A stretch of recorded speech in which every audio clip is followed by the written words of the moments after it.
The money has nothing to do with it for me. You know, sometimes I wake up in the morning, I feel like I'm living somebody else's life. We've been working hard on it. The History Channel's wearing us out. On the morning of March 12th, 2025, major news outlets around the world dropped a bombshell. Mike Wolfe, the familiar face of the reality TV show American Pickers, had been sentenced to life in prison. The charges sounded like something straight out of a high-stakes thriller. Smuggling priceless artifacts across borders, hiding evidence connected to the death of a well-known historian, and manipulating the antique auction scene, all worth millions of dollars. To millions of fans, Mike Wolfe had always been the passionate, down-to-earth collector, driving across America to uncover forgotten treasures with historical significance. But what came out after a 46-day trial was something far darker. A cold, calculating individual with secret links to underground smuggling rings in the Middle East and Europe. The story first took a turn on June 17, 2023, when the police in Bloomington, Indiana, got a call about a strange smell coming from the basement of Professor Harold Clemens's house. Clemens, a retired historian who'd once taught at the University of Chicago, was a specialist in Civil War-era artifacts. When officers arrived, they found Clemens dead, lying on his back with his right hand clutching something, a silver pocket watch engraved with the words RK 1887 for honor, not glory. At first, it seemed like just the natural death of an old man living alone, but the watch was something else entirely. Just a week later, the Savannah National Museum sent out an internal memo that was quickly leaked. The watch had been part of a missing collection from 2019, which had never been publicly acknowledged. The museum had kept quiet, worried about the scandal, until it turned up in the hands of a dead man. This info spread like wildfire on social media, but the real game changer came from an anonymous Reddit post. A user named GearGhost82 wrote in an antiques subreddit, claiming they'd seen that exact same watch in an unaired episode of American Pickers, when Mike visited a farm in Kentucky. According to the post, Mike had even said, "This watch tells stories."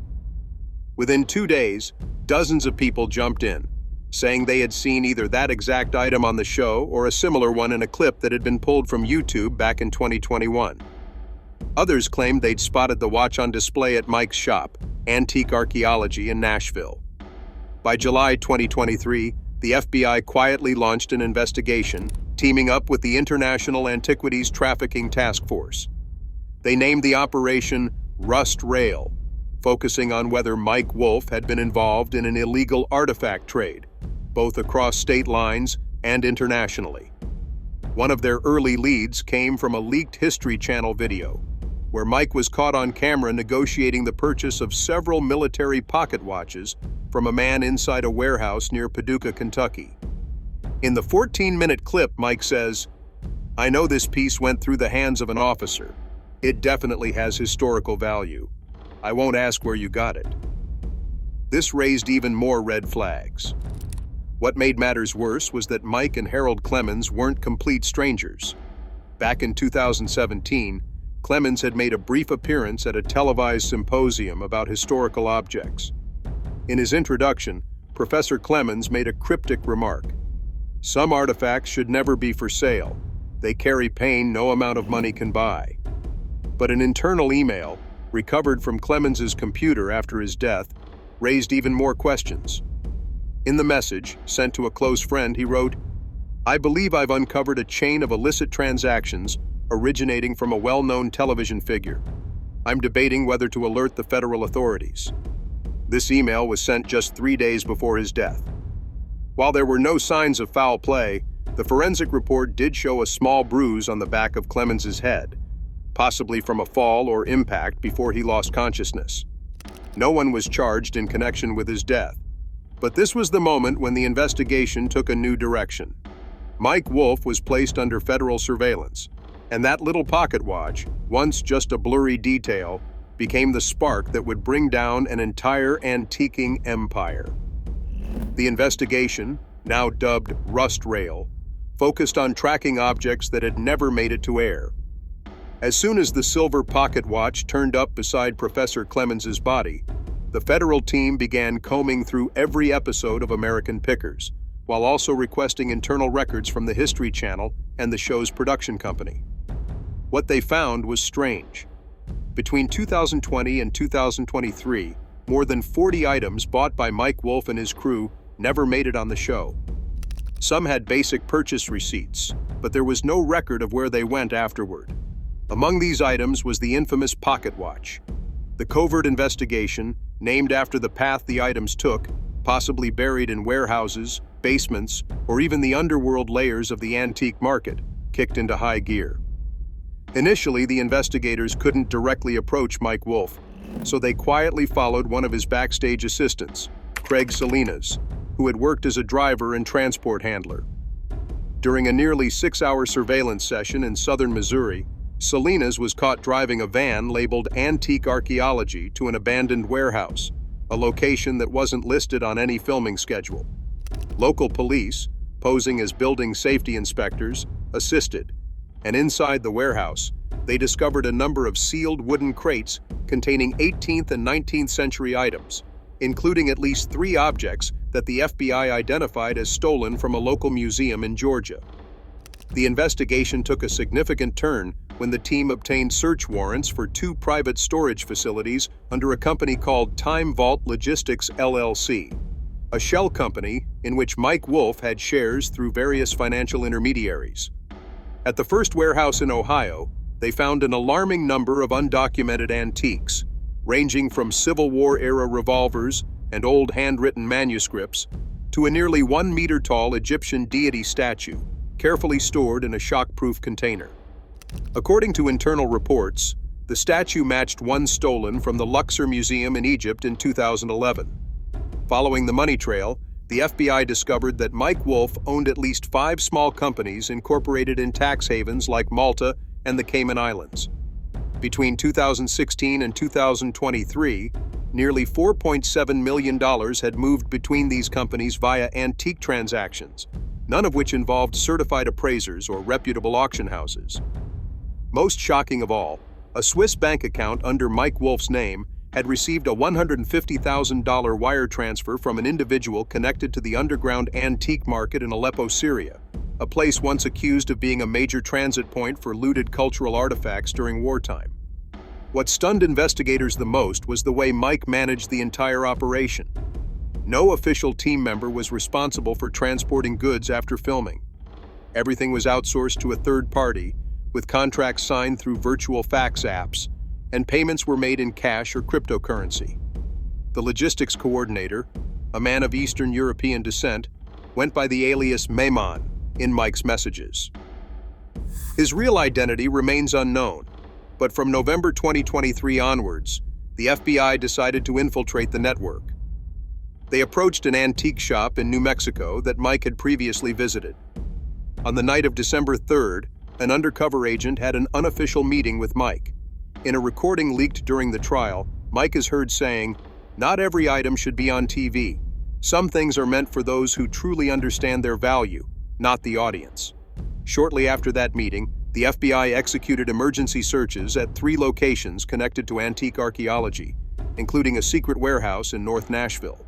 There they discovered a handwritten coded document titled The List 17, which detailed artifacts, black market prices, and transaction dates. Alongside it was a personal notebook belonging to Mike, which contained a penciled note that read, "They will never understand. This is about heritage, not money." But heritage can't be used as an excuse to break the law. With this amount of evidence, from undocumented artifacts and shady accounts to notes indicating concealment, Mike Wolfe was officially named the prime suspect in what could become the biggest scandal in the history of American reality television. On January 9, 2025, the federal trial of Mike Wolfe began in Chicago. Security was tight, and reporters crowded outside the courthouse. Some still held signs reading "Free Mike," convinced it was all a misunderstanding. But what was revealed inside the courtroom left most of the audience in stunned silence. The 39-page indictment listed 6 main charges: illegal transportation of antiquities, international trafficking of cultural heritage, tax evasion, obstruction of justice, money laundering, and indirectly concealing evidence in a suspicious death. The proposed sentence? life imprisonment without the possibility of parole. The prosecutor opened with a series of images and clips from previously unseen footage, showing Mike negotiating shady deals at locations not officially documented on the show. One clip showed Mike handing cash to a Syrian man in a Detroit garage in exchange for a small box of unverified Roman coins. The prosecutor argued that this wasn't just collecting, it was a commercial operation built on illegal activities, all disguised by the lens of television. A major blow to Mike's defense came when Frank Fritz, Mike's former companion during the early seasons of American Pickers, agreed to testify. Frank's words silenced the courtroom. He said, "We had once promised to only collect what was legal, but as time went on, everything changed. Mike became obsessed with things no one else had. He said to keep the show alive, we had to dig deeper, both literally and figuratively." Frank recalled an incident in 2021 when they acquired a wartime diary in Arkansas. Mike later took it away, and no one knew where it went. But weeks later, Frank saw a copy of that very same diary being sold on the black market for 15 times the price. The defense team offered little rebuttal to the physical evidence. Instead, they tried to portray Mike as someone trapped in a system he couldn't control. They argued that all transactions were handled by the logistics team and that Mike was simply a lover of antiques, not the mastermind behind the operation. They claimed the suspicious funds were legitimate income from private foreign collections, and the Swiss account was just a lawful savings account. Mike Wolfe remained silent for most of the trial, his demeanor somber and devoid of emotion. On day 31, when asked if he wanted to speak to the jury, Mike stood up, looked directly at them, and said, "I never saw myself as a criminal. I just wanted to save what others had thrown away. If that makes me guilty, I accept it." That shocking statement made headlines and divided public opinion between admiration for his honesty and condemnation for his actions. On sentencing day, the judge took just over 4 minutes to read the verdict. Based on the overwhelming volume of evidence, the level of organization, and the resulting consequences, particularly the concealment of artifacts tied to international cultural theft, the court sentenced Mike Wolfe to life in prison without the possibility of parole. Furthermore, all ownership rights related to American Pickers and the antique archaeology brand were terminated. In the gallery, an elderly man broke down in tears. He had been a devoted fan of the show for years. Fan pages that once celebrated Mike began to vanish, or were transformed into in memoriam pages. But a larger question still hung in the air. If Mike was the mastermind, then who were the people behind him? The empire collapsed, and the aftershocks were felt almost immediately. Just 3 days after Mike's sentencing, the History Channel officially announced the cancellation of American Pickers and removed all related content from its streaming platforms. The once popular YouTube channel silently deleted its old videos. The antique archaeology website switched to a blank page with a single sentence: "Temporarily suspended." A name that had once been embedded in American television culture vanished so quickly it almost seemed as if it had never existed. The FBI sealed off both the showroom locations in Iowa and Tennessee, places Mike had once called sacred spaces for lovers of the past. The secret warehouse in northern Nashville, which had served as a hub for artifacts, was transferred to the Heritage Management Bureau. An inventory process lasting nearly a month revealed numerous items with falsified documents, unclear provenance, and worse, some that were confirmed to be religious relics from conflict zones such as Iraq, Syria, and Yemen. Among these items was a marble carving believed to have belonged to an Ottoman royal tomb, stolen in 2003. The antiquities auction market entered a temporary freeze. Major houses like Sotheby's and Christie's issued statements reviewing all transactions indirectly linked to Mike Wolfe. Several high-value deals worth hundreds of thousands of dollars were canceled. Private collectors began to fear that items they had once purchased through Mike could be seized at any moment. Outside the courtroom, the public began to divide. Loyal fans believed Mike had been made a scapegoat for a system that had long operated in the shadows of art, commerce, and politics. On platforms like X and Reddit, detailed analyses of inconsistencies in the investigation surfaced, suggesting that Mike may have stumbled upon information that someone didn't want revealed. One detail in particular fueled public debate: the List 17, the document found in Mike's warehouse. Beyond the encoded transactions and artifact symbols, the final page bore a handwritten line: Q7R3VTI. Analysts and conspiracy theorists alike rushed to decode it. Some speculated it referred to a secret organization involved in high-end artifact trafficking, possibly tied to high-ranking religious authorities. A popular theory suggested the line referred to the Vatican, a covert Vatican intelligence entity, though there was no clear evidence to support it. The presence of this code turned the case into something much more obscure, stretching beyond one man and a television show. Another document released by the forensic investigation team was Mike Wolfe's personal notebook.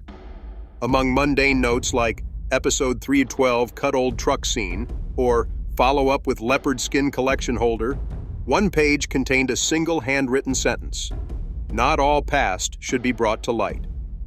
This page was tightly folded and wedged between unrelated sheets, as if Mike had intended for it to be found by accident. At the federal prison in Terre Haute, where Mike is currently serving his sentence, officials have denied all media access. A former associate, speaking anonymously, revealed that Mike doesn't talk to anyone, eats alone, walks alone, and makes no special requests. It's as if he's accepted his sentence, or perhaps had already seen it coming. In March 2025, during a closed-door hearing, FBI representatives stated that other individuals connected to the case are still under surveillance, implying the investigation is ongoing. One of those unofficially summoned was a former program director at the History Channel, the person once responsible for reviewing cut episodes. No one knows whether certain footage was deleted, edited, or deliberately buried. To understand how it all came to this, we must return to the beginning, before the camera lights, before the million-dollar brand. We must go back to where Mike Wolfe started, the man behind the tragedy. Mike Wolfe was born in 1964 in Joliet, Illinois, into a poor working-class family raised by a single mother with two siblings. They survived on hand-me-downs from neighbors. From a young age, Mike was fascinated by what others discarded. While his friends collected baseball cards, Mike dug through the schoolyard dump, retrieving broken radios, old bikes, anything with gears. His favorite saying during those early years was, "If it's worthless to everyone else, it's even more worth keeping." By 2010, when American Pickers first aired on the History Channel, Mike was already in his 40s, but his excitement over discovering an antique license plate still had the wonder of a child. The show quickly became a phenomenon. Alongside his partner Frank Fritz, Mike traveled thousands of miles across America, scouring garages, barns, and forgotten warehouses to find treasures from the past. He was beloved, not just for his knowledge, but for the respect he showed to sellers and the genuine passion he had for each object. But perhaps that passion went too far. Someone who worked with Mike in the early years once said he didn't just collect objects, he collected control over memory. As the show gained fame, the pressure to maintain high ratings grew. Each item had to outshine the last, and to achieve this, Mike began seeking out places people weren't supposed to go: evidence lockers, black markets, suppliers from war zones. No one knows exactly when Mike crossed the line, but one thing became clear. He was no longer just looking for things no one wanted. He was after things people were afraid to keep. Perhaps in Mike's mind, he was doing the right thing, rescuing fragments of history from being forgotten. But the law doesn't operate on personal ideals. Now, Mike Wolfe is inmate number 42799D54. The name that once stood for American heritage has been erased from all public platforms. But deep down, the question remains: was Mike Wolfe a man who exploited the past for profit, or the last person brave enough to preserve it, regardless of the consequences? Mike Wolfe went from a man who crisscrossed America collecting memories to a national television icon, and finally, to a convicted felon sentenced to life in prison. His story is a reminder that sometimes the line between passion and wrongdoing is thinner than we think, and that the truth, no matter how deeply buried, will always find its way back to the light. What do you think about Mike Wolfe's verdict? Was he a victim of the system, or someone who went too far beyond the limits of morality? Let us know your thoughts in the comments after this video. Don't forget to subscribe and turn on notifications to stay updated with our latest releases.